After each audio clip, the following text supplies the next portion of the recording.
The best Christmas gift ever. Christmas is a child's favorite time of the year. It is a time of spirit and cheer, but most importantly, a time of giving. Since I was a baby, Christmas has been a magical time of the year for my family. There is a significant difference between Christmas in the city and the village. It has been a tradition for my family to spend every Christmas in the village. After years abroad, I decided to surprise my parents and spend Christmas with them in the village. This surprise was perfectly planned between my siblings and I. The long journey wasn't the easiest of rides, but I finally arrived at my village. Coming to the village after 12 years was an exciting moment. Nothing much had changed as there was little improvement in the village. Upon my arrival, I walked toward my family's house and knocked. I heard my mom say, "Come in." When I entered, my mom could not recognize me, saying, "Who are you looking for?" I said, "Your daughter Ijeoma sent me." She dropped what she was doing and replied, "Is she okay?" I said she was fine and she was here. You could see the expression on my mom's face. She walked towards the door to look for her daughter Ijeoma. Her husband stopped by and he said to her, "Woman, where are you headed to?" She said, "Ijeoma came from abroad and she is outside." Ijeoma and her siblings started laughing uncontrollably. My dad quickly recognized my familiar face and then turned to her and said, "Are you too old to recognize your daughter?" My mom was still confused and I walked towards her and hugged her tightly.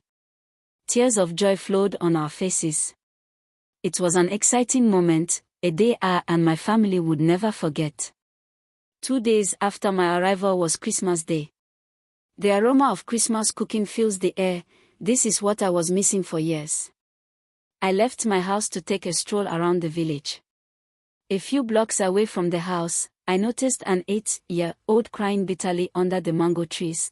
I was eager to find what happened to him. I went close and bent to his height and I said to him, "Nobody cries on Christmas Day. The Christmas angels in heaven would be angry with you if you don't stop crying.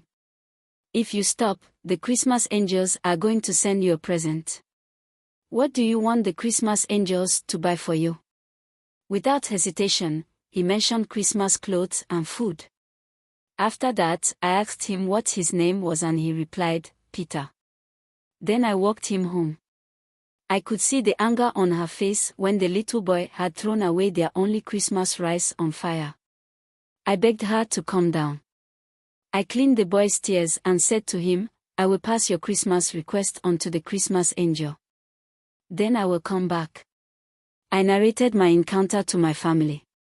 I borrowed my dad's car for shopping and before you knew it, I was at Peter's house. Peter ran towards me and asked if I saw the Christmas angels and I said yes. Peter's mom is full of tears as she tells me how things have become difficult since the death of her husband. She was accused of killing her husband by her husband's family. The husband's family took back all her husband's properties and kicked them out of their home with 3 kids and no one to turn to. Peter's mom could not stop praying for me. You could see the jubilation in the children's faces upon seeing their new clothes. I excused myself and brought out cooked food from the car. I went back to my house to get more items for them.